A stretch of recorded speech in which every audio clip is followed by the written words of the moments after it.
How do you explain that Europe doesn't know you because you are so talented? They don't? Of course he can! Viktor Gyökeres in the UEFA Champions League for Sporting. He can do no wrong. Against Villa. Now here's Gyökeres. Can he do better this time? Holds up the...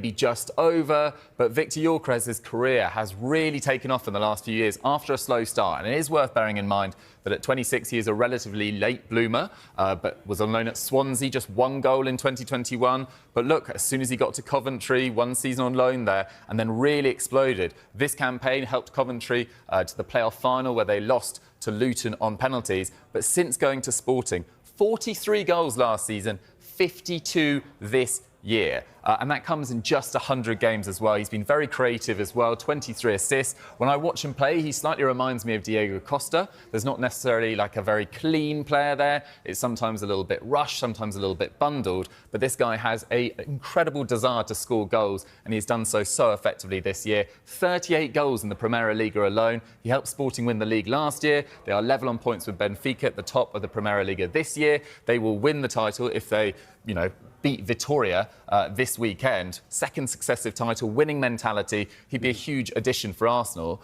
And Pete, the difference between Gyökeres and Šeško is Gyökeres has title-winning experience with Sporting CP. He is that little bit... And what you can get him in for, but I think what you've seen with him is that he's improved year upon year and there's been a progression within his game. I know he scored a lot of goals for Sporting, but I do still feel like there's a huge step up back into the Premier League.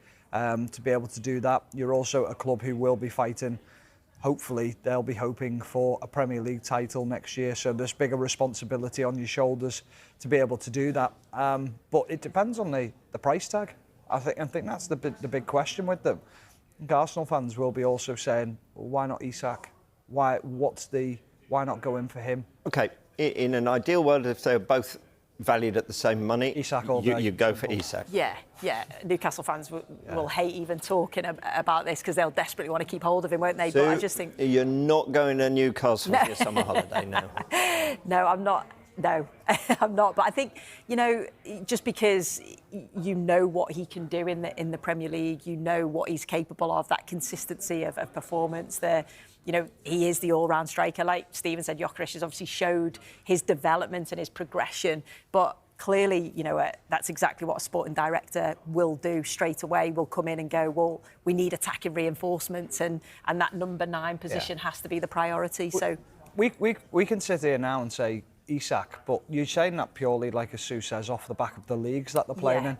In a year's time, we could sit here and go, how wrong were we? Yeah. And that's the thing with... Gyökeres has been on, obviously he was at Brighton, he had loans at Swansea and then Coventry in the Championship. I remember watching him in the Championship and thinking, this player looks a class apart really from the teams he was playing, the players he was playing with. He joined Coventry for £1 million from Brighton and really worked hard in that off-season, building up his physique and started knocking around Championship defenders, scored 20 goals that season, and since he's gone to Sporting he's just taken off. 45 goals in 43 matches for them in the Portuguese league. But look at this season, 21 games, this is club and country, 21 games, 27 goals, 4 goals for Sweden. It's just incredible numbers for Gyökeres. £85 million release clause in his contract, Rob. Wonder if anyone might be tempted to put out that huge amount of money for him.